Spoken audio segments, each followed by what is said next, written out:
स्वागत है आपका हमारे चैनल फाइन भारद्वाज में। अगर आप हमारे चैनल पे नए हैं तो प्लीज़ हमारे चैनल को लाइक करें, शेयर करें एंड सब्सक्राइब ज़रूर करें ताकि आप नोटिफिकेशंस आपको हमारे वीडियोस के मिल सके। तो आज है सैटरडे, आज है 26, अभी दोपहर के 1 बज रहे हैं और मैं लंच में छोले, काले चने के छोले बनाने जा रही हूँ और राइस बनाने जा रही हूँ।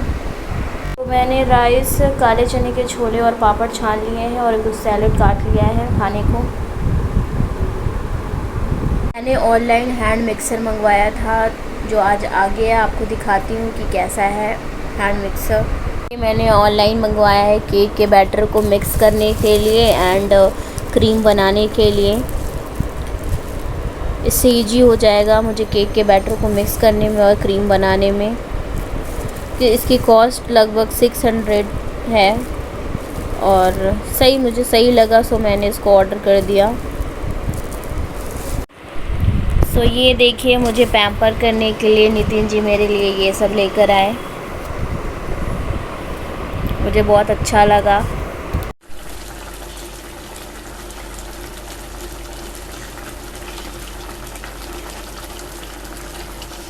सो मैंने रोटी, आलू, टमाटर और पत्ता गोभी की सब्ज़ी बना ली है और ये मैंने कुछ सैलड काट लिए हैं साथ में खाने को। सो अभी रात के 11 बज रहे हैं, खाना खा लिया है हमने और मेरा दिल किया कि मैं आप लोगों से कुछ बातें शेयर करूं, क्योंकि मुझे लगता है कि दिल की बातें आप अगर शेयर करोगे तो आपका मन जो होता है वो हल्का होता है। सो मैं आपसे दिल की बातें शेयर करना चाहती हूँ। सो मेरा मानना ये है कि मुझे जो लगता है कि हर एक इंसान के अंदर एक छोटा बच्चा होता है, चाहे हम कितने भी बड़े हो जाए पर वो बच्चा रहता है। वो अलग बात है कि हम जैसे जैसे बड़े होते जाते हैं वो बच्चा कहीं छुप के कोने में छुप जाता है।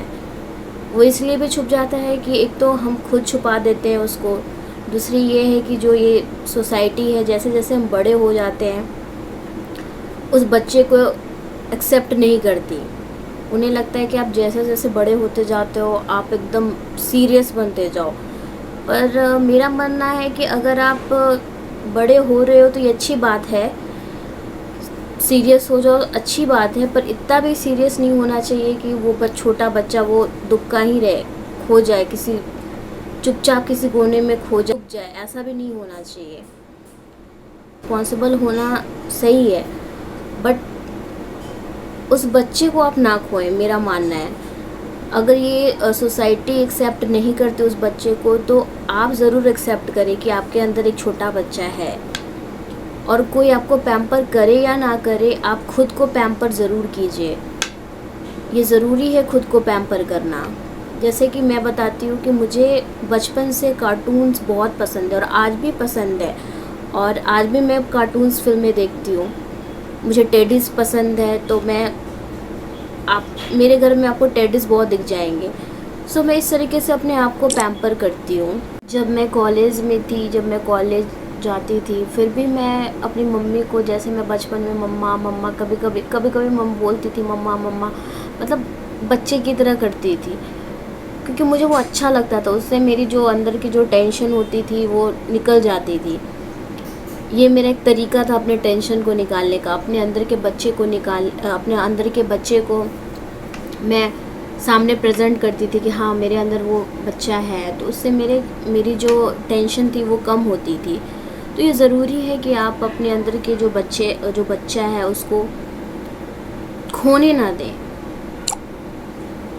ये बहुत ज़रूरी है कि उसे खोने ना दें, क्योंकि मुझे लगता है कि अगर आप उसे खोने नहीं देंगे तो जितनी भी लाइफ में परेशानियाँ आती हैं, आई थिंक आती ही है लाइफ में परेशानियाँ। सुख दुख का नाम है, ज़िंदगी सुख दुख का नाम है। सुख है तो दुख भी आएगा। तो वो जो बच्चा है ना वो उस दुख को फाइट करने में आपको हेल्प करेगा। सो ये इसलिए मुझे लगता है कि हमें उस बच्चे को खोने नहीं देना चाहिए। सो ये मेरे दिल की बातें थी जो मुझे लगा कि मैं आप लोगों से शेयर करूं, सो मैंने कर दी। ये सही है कि जैसे जैसे बच्चे बड़े होते हैं तो पेरेंट्स चाहते हैं कि उनके बच्चे और रिस्पॉन्सिबल बने, बहुत कुछ अचीव करें। पर इन सब चीज़ों में उन्हें ये नहीं भूलना चाहिए कि वो छोटा बच्चा उनके अंदर अभी भी है। सो कभी ना कभी किसी वक्त उसको पैम्पर चाहिए होता है, उस बच्चे को पैम्पर चाहिए होता है, तो उस बच्चे को पैम्पर करना चाहिए, ये मुझे लगता है। दूसरी बात ये है कि मुझे लगता है कि बच्चे कितने भी बड़े हो जाएं, कहीं ना कहीं उनके अंदर वो चीज़ें रहती हैं, वो उसी नज़रिए से अपने पेरेंट्स को कहीं ना कहीं देखते हैं। वो अलग बात है कि वो दिखाते नहीं, पर कहीं ना कहीं उनके अंदर ये रहता है कि जैसा उन्होंने अपने पेरेंट्स के साथ बचपन बिताया है, उनके पेरेंट्स आज भी कभी ना, मतलब रेगुलर नहीं तो कभी ना कभी उसको वो फील कराएं कि हाँ तू तो अभी भी मेरे लिए बच्चा है। जैसे कि हम छोटे जब होते थे तो कैसे हमारे पेरेंट्स जब हमारे लिए एक चॉकलेट भी लेके आते थे, हम खुश हो जाते थे कि अरे पापा चॉकलेट लेके आए हैं, मम्मी ये लेके आई है।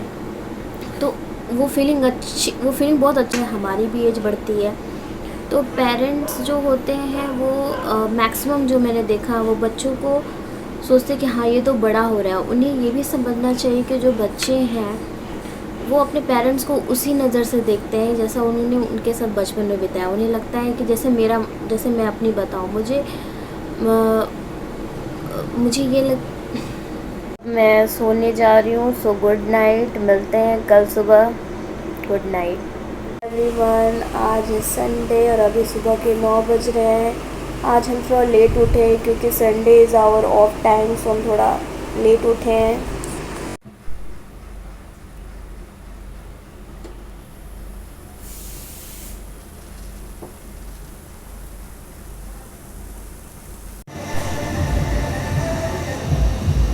ये मैंने लड्डू गोपाल के कपड़े धो लिए हैं। आज संडे है और आज हमारे भी बहुत सारे कपड़े हो गए जो मैंने धो लिए हैं।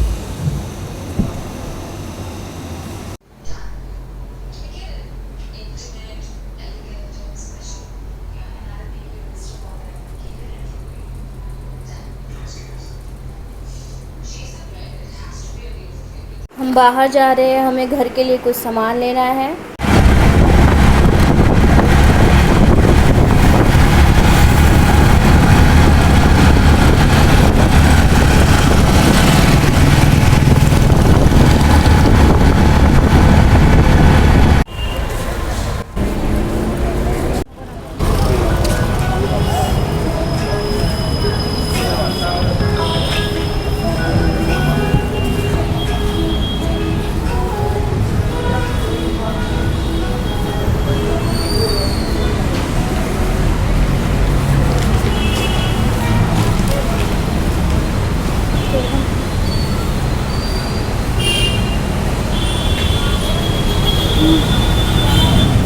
रात के 11 बज रहे हैं और खाना खा लिया हम लोगों ने और मैं आज बहुत थक गई हूँ।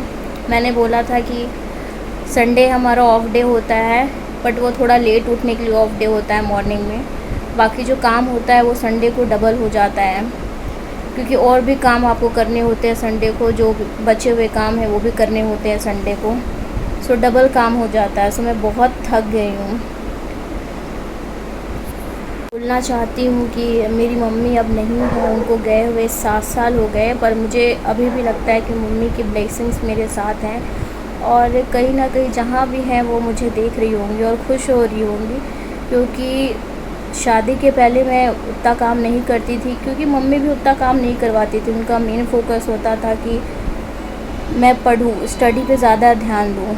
तो मम्मी से तो मैं बहुत शुक्रगुज़ार हूँ मम्मी की कि उन्होंने मुझे पढ़ने के लिए प्रेरित किया और मैक्सिमम टाइम मुझे पढ़ने दिया। मुझे लगता है कि मुझे लगता है कि पेरेंट्स को ख़ासकर लड़कियों को पढ़ाना चाहिए, ज़्यादा ही पढ़ाना चाहिए ताकि वो सिचुएशन आने पर आत्मनिर्भर भी हो सके।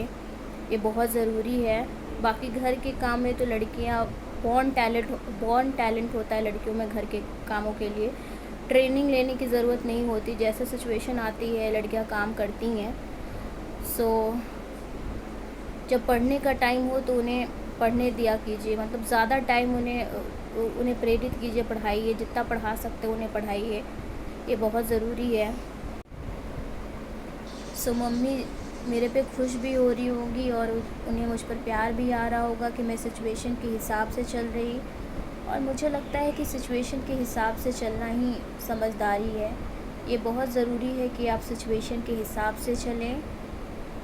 सो अगर आपको हमारा वीडियो अच्छा लगा तो हमारे चैनल को लाइक करें, शेयर करें एंड सब्सक्राइब ज़रूर करें ताकि हमारे वीडियोस की नोटिफिकेशंस आपको मिल सकें। सो मिलते हैं नेक्स्ट ब्लॉग में, तब तक के लिए बाय।